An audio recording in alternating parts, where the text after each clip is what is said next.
पूजा दिल्लीच्या या नव्या कॉलनीत राहायला आल्यापासून तिचं लक्ष सतत समोरच्या फ्लॅटकडे असायचं. तो फ्लॅट तिच्या स्वयंपाकघराच्या खिडकीच्या अगदी समोर पडायचा. काहीसं गूढ पण मनाला ओढ लावणारं घर असं तिनं त्यांचं नाव ठेवलं होतं. सुमारे 30-35 वर्षाचा एक पुरुष सतत आत बाहेर करताना दिसायचा. त्याची धावपळ कळायची. एक वयस्कर जोडपंही अधूनमधून दिसे. 5-6 वर्षाचा एक गोजीरवाणा मुलगाही दिसायचा. त्या घराविषयीची पूजाची उत्सुकता अधिकच चाळवली जेव्हा त्या घरात तिला एक तरुण सुंदर मुलगीही दिसली. क्वचितच ती बाहेर पडत असावी. तिचा सुंदर निरागस चेहरा आणि उन्हाळ्यातही तिनं डोक्याला बांधलेला स्कार्फ बघून पूजाचं कुतूहल आणखी वाढलं. शेवटी एकदा पूजानं तिच्या दूधवाल्या गवळ्याला विचारलंच, भाऊ, तुम्ही समोरच्या घरातही रतीब घालता ना? कोण कोण राहतं तिथं? हे ऐकून दूधवाल्यानं सांगितलं, ताई, गेली 20 वर्ष मी त्यांच्याकडे रतीब घालतोय. पण हे वर्ष मात्र त्यांच्यासाठी फारच वाईट ठरलं आहे. बोलता बोलता त्यांचे डोळे भरून आले, कंठ दाटून आला. कसाबसा तो बोलला, कधी शत्रूवरही अशी वेळ येऊ नये. भाऊ, शांत व्हा, मी सहजच बोलले. पूजाला थोडं अपराधी वाटलं. तरीही नेमकं काय घडलं ते जाणून घेण्याची उत्सुकताही वाढली. दूधवाल्यालाही कुठंतरी मन मोकळं करावं असं वाटलं असावं. तो स्वतःला सावरून बोलायला लागला, काय सांगू ताई, लहानशी भाऊलीसारखी होती सलोनी. तेव्हापासून दूध घालतोय मी. बघता बघता ती मोठी झाली. अशी गुणी, हुशार अन सुंदर पोर की तिला कोणीही पसंत करावी. पण तिच्यासारख्या रत्नासारखे तेवढंच तोलमोलाचं स्थळ हवं होतं. एक दिवस आकाशसाहेब त्यांच्या घरी आले. स्वतःची ओळख करून देऊन म्हणाले की कदाचित सलोनीनं तुम्हाला सांगितलं नसेल, पण आमचं एकमेकावर प्रेम आहे आणि आम्हाला लग्न करायचं आहे. आकाशसाहेब स्वतः दिसायला चांगले, उच्च शिक्षित, उत्तम नोकरी, चांगलं घराणं, एकुलता एक मुलगा. अजून काय हवं? सलोनीच्या आईवडिलांना एकदम पसंत पडले. त्यांनी म्हटलं, आम्हाला जावे म्हणून तुम्ही पसंत आहात, पण तुमच्या आईवडिलांना हे नातं पसंत आहे का? हे ऐकून आकाशसाहेब उदास मनाने मग बोलले की त्यांचे आईवडील कार अपघातात 2 वर्षापूर्वी वारले. काका, काकू, मामा, मामी, मावशी, आत्या वगैरे सर्व नातलग आहेत. त्यांना हे लग्न पसंत आहे. आमच्याकडून लग्नाला होकार आहेच, पण तुम्हाला एक विनंती आहे की लग्नानंतरही तुम्ही सलोनीसह इथं वरचेवर यावं. ती आमची एकुलती एक मुलगी आहे. तुम्ही दोघं इथं येत राहिलात की आम्हालाही एकटं वाटणार नाही. शिवाय तुमच्या रूपानं आम्हाला मुलगा मिळेल. आकाशला त्यात काहीच अडचण नव्हती. थाटामाटात लग्न झालं. 1-1.5 वर्षात बाळही झालं. मग हे तर सर्व फारच छान आहे. तुम्हाला वाईट कशाचं वाटतंय? पूजानं आश्चर्यानं विचारलं. सांगतोय ना, दूधवाल्यानं म्हटलं. एकदा दूध द्यायला गेलो तर घरात आकाशसाहेब, सलोनी आणि शौर्य बाळ सगळेच बसलेले दिसले. सलोनी तर खूपच दिवसांनी भेटली म्हणताना मी म्हटलं, कशी आहेस सलो बेबी? किती दिवसांनी दिसते आहेस? येत जा गं लवकर, आम्हालाही फार आठवण येते तुझी. पण मला नवल वाटलं. काका काकी वरून माझ्याशी अत्यंत प्रेमाने आदराने बोलणारी माझी सलो बेबी काहीही उत्तर न देता आत निघून गेली. मला वाटलं लग्न झाल्यावर मुली परक्या होतात, दुरावतात. कधी कधी त्यांना सासरच्या श्रीमंतीचा गर्व होतो. मी मुकाट्यानं तिथून निघालो. पण मला नंतर समजलं की सलोनीला तिचा आजारानं थकलेला उदास चेहरा मला दाखवायचा नव्हता. एरवी सतत आनंदी असणारी, उत्साहानं सळसळणारी, तिला ब्लड कॅन्सर झाला होता. यावेळी ती इथं उपचारासाठी आली होती. तिचा ब्लड कॅन्सर 3rd स्टेजमध्ये होता.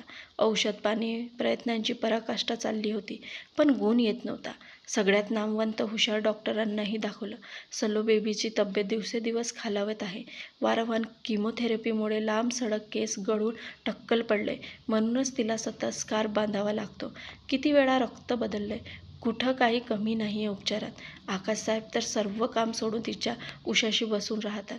खूप प्रेम आहे त्यांचं तिच्यावर. दूधवाला निघून गेला. सायंकाळी विवेक ऑफिसमधून घरी परतल्यावर पूजानं त्याला सकाळची सगळी हकीकत ऐकवली.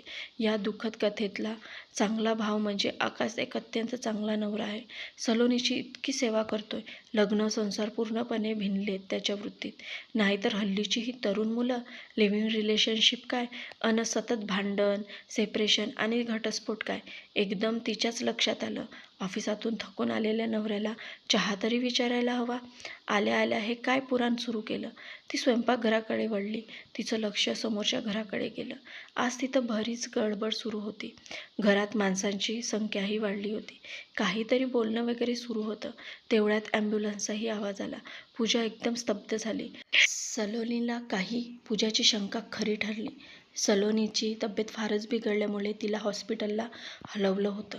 त्यांच्याशी फारशी ओळख नव्हती, तरी पूजा आणि विवेक दुसऱ्या दिवशी तिला भेटायला हॉस्पिटलमध्ये गेले. आकाशची तडफड बघवत नव्हती. डॉक्टरांनी हात टेकले होते.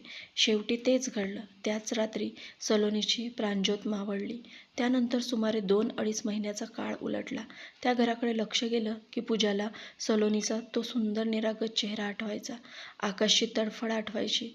पराधीन आहे जगती पुत्र मानवाचा हे पटायचं. अन कर्तव्यदक्ष प्रेमळ नवरा म्हणून आकाशचं कौतुक वाटायचं. त्या दिवशी दुपारी 2चा सुमार असे. सर्व काम आटोपून पूजा दुपारी आडवी होणार तेवढ्यात दाराची घंटी वाजली. दारात एक स्त्री उभी होती. तिला हल्लीच समोरच्या घरात पूजानं बघितलं होतं. आमंत्रण द्यायला आले. मोठ्या मालकीणबाईनं पाठवलंय मला. काय आहे? उद्या लग्न आहे, नक्की या. पूजा काही बोलेल, विचारेल इतकाही वेळ न देता ती तडकन निघून गेली. बहुधा ती फार घाईत असावी. ती निघून गेली. जाता जाता पूजाची झोप उडून गेली. पूजा विचार करत होती, कुणाचं लग्न असावं, कारण लग्नाच्या वयाचा कुणीच तरुण किंवा तरुणी त्या घरात नव्हते. सायंकाळी विवेक येताच पूजानं मनातली खळबळ त्यांच्यासमोर मांडली. तिला वाटत होतं की तिच्याप्रमाणेच विवेकही चकित होईल. विचार करेल, कुणाचं लग्न. पण तसं काहीच झालं नाही. तो नेहमीप्रमाणे शांतच उभा होता. सहज म्हणाला, शेजारी आहेत आपले, जायला हवं. पण तुम्हाला माहीत आहे का लग्न कुणाचं आहे ते? कुणाच्या लग्नाला आपण जाणार आहोत? पूजानं जरा नाराजीनंच विचारलं. तिला वाटलं विवेक तिच्या बोलण्याकडे दुर्लक्ष करतोय. अगं, लग्न आकाशचंच आहे. शौर्याचं तर लग्न करता येणार नाही ना. किती लहान आहे तो. सलोनीच्या आईवडिलांनीच इच्छा आहे की लग्न लवकर व्हावं, कारण आकाशला याच महिन्यात ऑफिसच्या कामानं परदेशी जायचं आहे. गेले कित्येक महिने सलोनीच्या आजारपणामुळे तो हा प्रवास टाळत होता. सलोनीच्या चुलत बहिणीशीच त्याचं लग्न होते. हे ऐकून पूजाच्या पायाखालची जमीन सरकल्यासारखं वाटलं तिला. ज्या आकाशबद्दल आदर्श नवरा म्हणून तिला प्रचंड आदर आणि कौतुक वाटत होतं, तो आकाश बायकोच्या मृत्यूला 2 महिने होत आहेत तोवरच पुन्हा बोहल्यावर चढतोय. मग ते प्रेम, ती सेवा, ती तडफड सगळा देखावाच होता का? नवऱ्याच्या आयुष्यातलं बायकोचं स्थान फक्त ती जिवंत असेपर्यंतच असतं का? बायको मेली की तिचं नावही पुसून टाकायचं आयुष्यातून? मला काही झालं तर विवेकही असंच करेल का? पूजा या विचाराने इतकी दुःखी झाली, भांबावली की पटकन सोफ्यावर बसली. दोन्ही हाताने तिनं डोकं दाबून धरलं. सगळं घर फिरतंय असं तिला वाटलं. विवेकनं तिला आधार दिला. काय झालं पूजा? काय होतंय? त्याने तिला प्रेमळ शब्दात विचारलं. पूजानं उत्तर दिलं नाही. तुला धक्का बसलाय का? शांत हो बरं.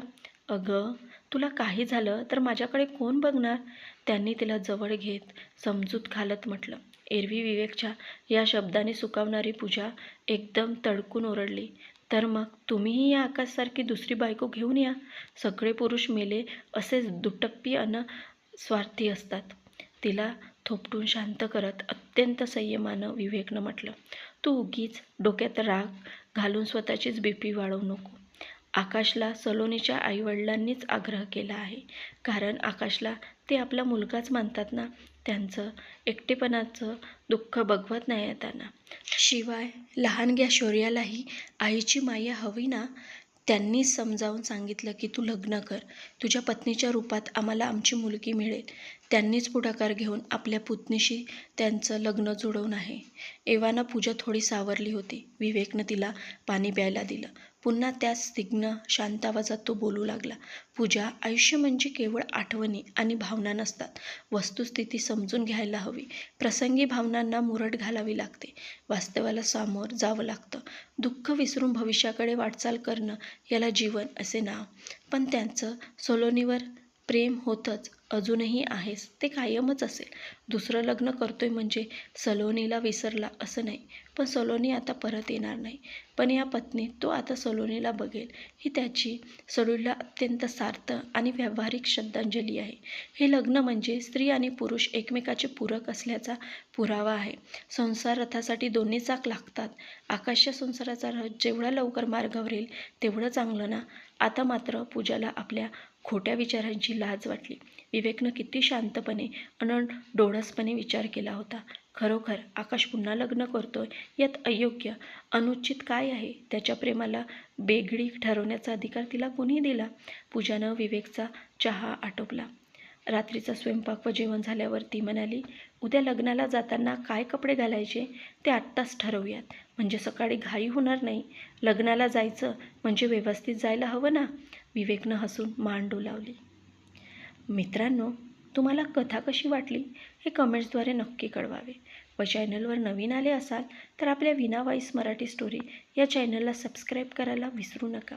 आपण संपूर्ण कथा शेवटपर्यंत ऐकल्यामुळे आपले मनापासून धन्यवाद.